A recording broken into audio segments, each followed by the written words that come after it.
He is a guy that honors our traditions, understands who we are as a people and a party, but has a vision for the future and the ability to help carry it and lead us there. The only issue I have with him is he has not taken my advice that if you want to go far in life, you shave your head. And I don't understand that. Although from this angle I can see a little thinning. God is going to do what you won't, I think, in time. So I have to say that I feel a sense of joy, even though as I stand here in this county, I want you all to know that my first experiences as a little boy in this county was with an extraordinary woman who is my godmother. Many of you know Betty Thornton. And it was her love from the day I was born. She was a constant in my life and a model to me about what it means to be a servant leader. I'm so happy that Frank Pallone is here, who is a friend and was there at my godmother's funeral, and she spoke of him so fondly as their boardwalk walks. She was doing Let's Move before Michelle Obama was born, I think. But in many ways, she was a living example to me of who we are as a party. Let's be clear. We're not here just because we like the name Democrat. I'm sure we do. But we're here because, as my godmother understood, as she worked at Monmouth County Medical Center, that life is not about being an individual, it's about being connected to others. That we have a mighty declaration of independence in our country, but the truth of America's spirit speaks to a declaration of interdependence. That we are stronger and better when we are united. That, like that old African saying, that if you want to go fast, go alone. But if you want to go far, go together. It's that idea that everyone has value, everyone has worth, that my godmother lived in her work. And I tell you this is why we are Democrats. Because we are the party of we, not the party of me. We're the party of the many, not the party of the few. We're the party of inclusion, not exclusion. We're the party that for the last many decades has stood up for what the true ideals of America is. We're the party of women's rights. We're the party of civil rights. We're the party of workers' rights. We're the party of voting rights. And now when we look at the American context and see people trying to roll back women's rights, roll back voting rights, roll back civil rights, we know we have our work cut out for us. And this isn't just on the national level, it's right in our communities. When we see people struggling because of a bad economy, and some people say, hey, you're on your own. Well, we know that things like unemployment insurance, and being there to help people who are struggling to stay in their homes and fighting the ills of an economy and Wall Street gone wild, we know we've got to stand together. We are the party that recognizes that when we have children in our schools, that it's not just dog eat dog, that we want every one of our kids to succeed. And in order for them to succeed, we don't bash teachers and a profession, we elevate them and the profession to make sure every child is successful.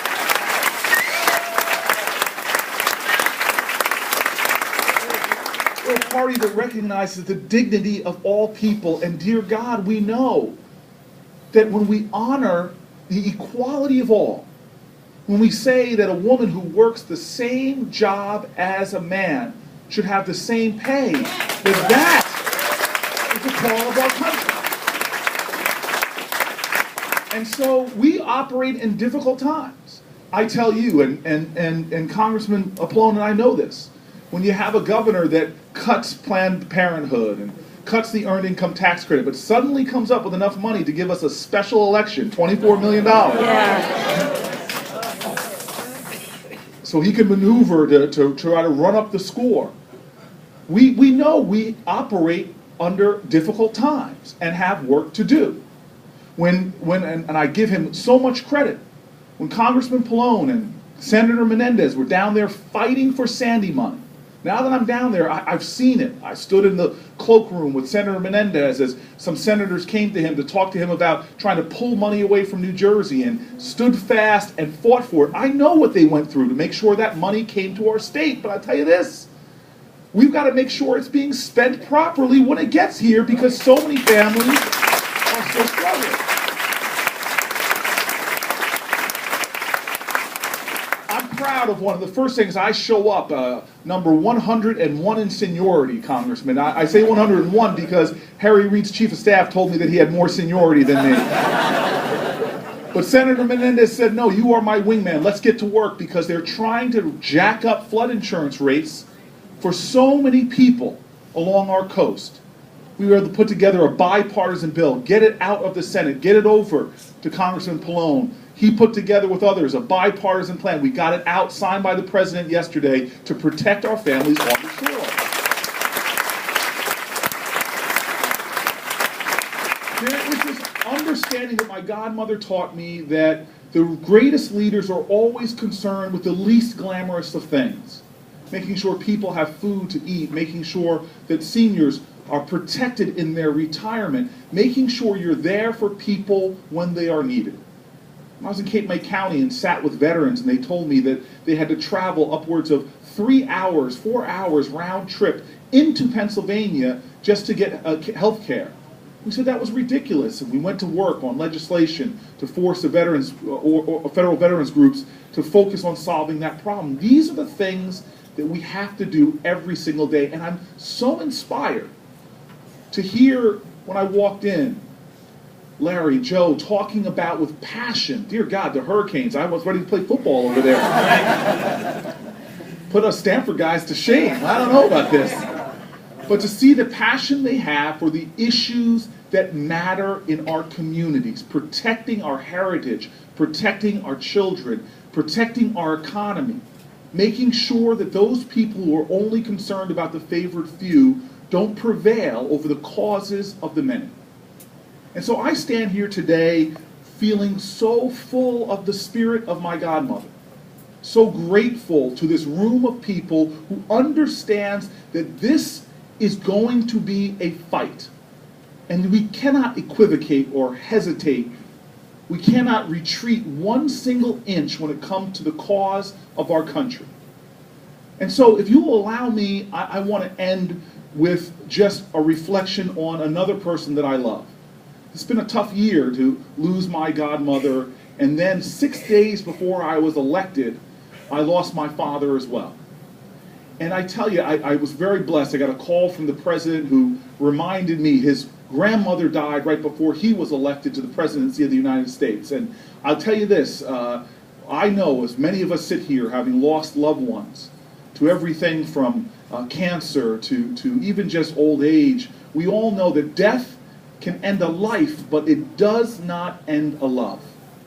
And in fact, we are here because of that power of love, of people who did for themselves, who took care of their responsibilities, who took care of their families, but like these freeholder candidates, understand that that is not enough. That we are here as Americans because people fought for us and struggled for us, that we drink deeply from wells of freedom and liberty that we did not dig. We eat lavishly from banquet tables prepared for us by our ancestors.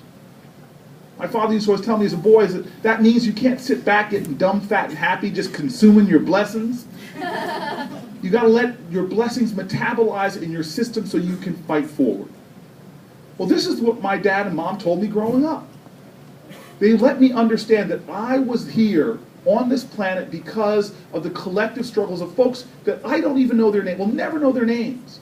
People that stormed beaches in Normandy for me to push back the scourge of fascism, people that got on freedom rides and buses, blacks and whites, Christians, Jews, and so many others to stand up for rights that I now enjoy and can even almost take for granted. My father as a boy, I tell you, I loved his stories. My mom, when she would tell stories, both of them would tell me the same stories over and over again for years, but I loved listening to them because my mom always had this penchant for accuracy and detail. I'd learn something new every time she talked.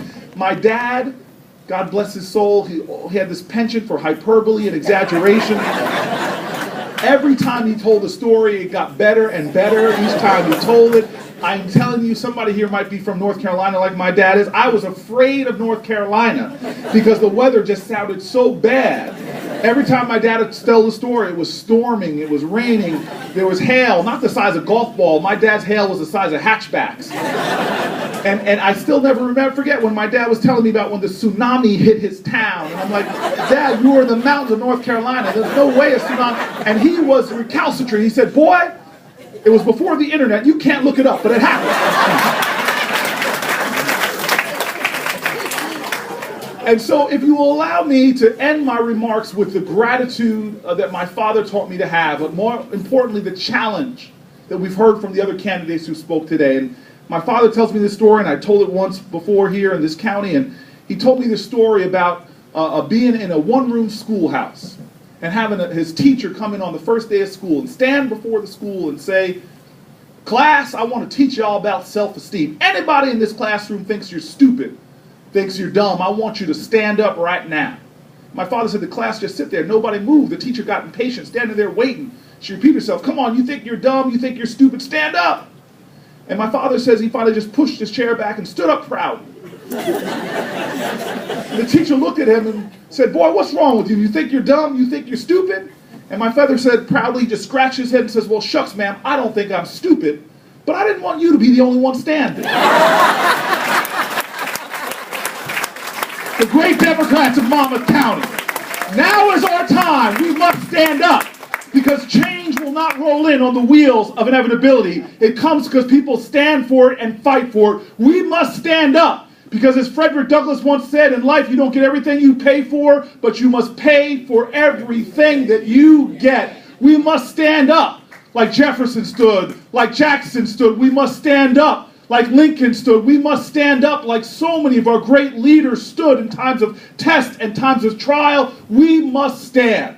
We must stand for our children and their education. We must stand for unions and their right to continue to organize. We must stand for women and their equality. We must stand for gay and lesbian, bisexual, and transgender brothers and sisters. We must stand for retirement and protecting Social Security and protecting Medicare. We must stand for truth and justice and righteousness. And when we stand together, nobody can defeat us. And so this November, let us fight this battle. There is a lot on the line, and there is a lot at stake, but I know the power in this county. You have great leadership. We have great troops. We have phenomenal candidates. And when we stand together in this contest, I know that come a Tuesday night in November, we will not only be standing, but we'll be standing tall and victorious. Thank you.